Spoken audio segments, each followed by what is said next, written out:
பக்தர்கள் அனைவருக்கும் வணக்கம். அருள்மிகு பனையம்மன் திருக்கோவில் வரலாறு பாகம் 1. இதுதான் கோவிலிலிருந்து சுமார் 500 மீட்டர் தொலைவில் உள்ள செய்யாற்றங்கரை நதி. சில ஆண்டுகளுக்கு முன்பு அம்மன் இந்த ஆற்றின் வெள்ளத்தில் அடித்து வந்து முதலாக நின்ற இடம் இதுதான் அம்மனின் கால் பாதம். தற்போது உங்கள் பார்வைக்காக. சுற்றியும் மயானம் என்பதால் அம்மன் இங்கிருந்து 1 கிலோமீட்டர் தொலைவில் உள்ள குன்றக்குடி முருகன் கோவில் அடிவாரத்தில் மலையின் இடுக்கில் தஞ்சமடைந்தாள். குன்றக்குடி முருகன் கோவிலானது அருள்மிகு பனையம்மன் ஆலயத்திலிருந்து ஆவணியாபுரம் செல்லும் வழியில் சுமார் 1 கிலோமீட்டர் தொலைவில் அமைந்துள்ளது. இது குன்றக்குடி முருகன் அடிவாரத்தில் அமைந்துள்ள செய்யாற்றின் தொடர்ச்சி. இறுதியாக அம்மன் கரை ஒதுங்கி நின்று அருள்வாளித்த இடம் இதுதான். முருகன் கோவிலின் அடிவாரத்தில் அமைந்துள்ள பாறை இடுக்கு இதுதான். கரை ஒதுங்கிய அன்று இரவு அம்மன் ஊரின் உள்ள முக்கியஸ்தரின் கனவில் தோன்றி, நான் இங்கே கரை ஒதுங்கியுள்ளேன், என்னை இங்கிருந்து அழைத்துச் சென்று உடுக்கை ஒளி பம்பை சத்தம் கேட்காத இடத்தில் ஆலயம் அமைத்து வழிபடுமாறு ஆணையிட்டார். அம்மனின் ஆணைக்கிணங்க அடியேனும் ஊர் மக்களின் உதவியுடன் அருள்மிகு குன்றக்குடி முருகன் அடிவாரத்தை நாடினார். மக்கள் அனைவரும் சென்று பார்த்தபோது அம்மன் சுற்றியும் பண ஓலையில் காணப்பட்டாள். அதனாலே இன்றளவும் அம்மனின் பெயர் பனையம்மன் என்று அழைக்கப்படுகிறது. அம்மனின் ஆணைக்கிணங்கவே பக்தர்கள் அனைவரும் அம்மனை இங்கிருந்து அழைத்துச் சென்று கோவில் கட்டி வழிபட்டனர். ஆலயம் அமைத்து வழிபட்ட அவரையே அம்மன் தனது தாய் வீடாக ஏற்றுக்கொண்டாள்.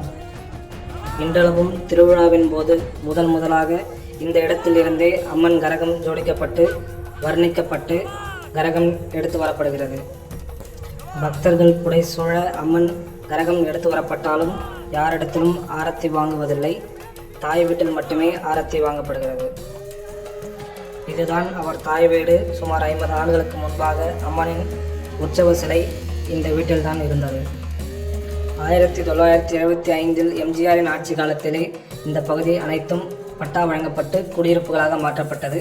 அதன் முன்பு வரைக்கும் அனைத்தும் வயல் நிலங்களாகவே இருந்தது. சுற்றிலும் வயல்வெளியும் இயற்கையான சூழ்நிலையிலும் அமைதியான சூழ்நிலையிலுமே அருள் புரிந்து அம்மன் மக்களுக்கு அருள்பாலித்தாள். இவ்வாலயத்தில் அம்மனுக்கு மிகவும் பிடித்தமான ஒன்று வளையல். அந்த காலத்தில் வளையல் வியாபாரம் செய்வோர் இவ்வழியாகவே ஆற்றை கடந்து சென்று வியாபாரம் செய்து வருவார்.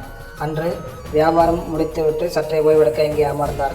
அவர் அம்மனிடத்தில், இன்று ஒரு வளையல் கூட விற்கவில்லை, என் மகன்களின் உணவிற்கு நான் என்ன செய்யப் போகிறேன் என்று அம்மனிடத்திலே முறையிட்டாள். அவரும் மனம் உருகி தேம்பி அழக அங்கே திடீரென ஒரு குரல் கேட்டது, எனக்கு வளையல் போடுங்கள் என்று. அவர் சற்றும் அங்கே இங்கேயும் திரும்பி பார்க்க யாரும் எவரும் காணவில்லை. எப்படி ஒரு குரல் கேட்கிறது என்று திகைத்து போய் நின்றார். மீண்டும், நான் இங்கே உள்ளேன், எனது ஆலயத்தின் வலதுபுறம் வா, எனக்கு வளையல் போடு என்று அம்மன் குரல் கொடுத்தாள். வளையல்காரரும் வலதுபுறம் சென்று பார்க்க அம்மன் கை தென்பட்டது. அவரும் வளையல் அம்மனுக்கு செலுத்திவிட்டு அம்மனை வணங்கினார். இன்றளவும் திருவிழாவின் போது முதல் நாள் வளையல் அவர்கள் வம்சாவழியினராலே செலுத்தப்படுகிறது. வளையல் அணிந்து கொண்ட அம்மன் தனது தாய் வீட்டிற்கு சென்று தங்களுக்கு தேவையானதை வாங்கிக் கொள்ளுங்கள் என்று வளையல்காரிடத்தில் கூறினார். அவரும் அம்மன் ஆணைக்கிணங்க அங்கே செல்ல, அவர்கள் போவதற்கு முன்பாகவே தாய் வீட்டில் அவருக்கு தேவையான அனைத்தும் வழங்கப்பட்டது. கோவிலின் தலவிருட்சமாய் காட்சி தருபவை இந்த 2 மரங்கள். இவற்றின் அறிவியல் பெயர் தெரியவில்லை. கூறப்படும் பெயர் கொழுக்கட்டை மரம். இவை தை மாதங்களில் பூ பூக்கும். மற்ற நாட்களில் மட்டுமல்லாமல் எந்த நாட்களிலுமே இலையுதிர் காலம் கிடையாது. காய் காய்ப்பதில்லை. ஆலய வளாகத்திலும் வேப்ப மரம் ஒன்று உள்ளது. இது அம்மனின் பார்வையை நோக்கி உள்ளது. இதில் இயற்கையாகவே பாம்பின் வடிவத்துடன் தோன்றிய முகம் காணப்படுகிறது. நீங்கள் சற்று அம்மனை உற்று நோக்கினால் உங்களுக்கு தெரியும், அம்மனின் பார்வையானது கிழக்கு திசையை நோக்கி அமைந்துள்ளது. திருமணம் ஆகாதவர்கள் திருமண தடை நீங்க மஞ்சள் கயிறும், குழந்தை வரம் இல்லாதவர்கள் தொட்டியிலும் இந்த மரத்தை சுற்றி அம்மனை வேண்டி கட்டினால் நிச்சயம் நடக்கும் என்பது ஐதீகம். இத்துடன் அருள்மிகு பனையம்மன் திருக்கோவில் வரலாறு நிறைவடைகிறது. வீடியோவை தொடர்ந்து முழுமையாக பார்த்தமைக்கு நன்றி. வணக்கம். கோவில் திருவிழாக்கள் தொடர்பான வீடியோவை பார்ட் 2ல் காணலாம்.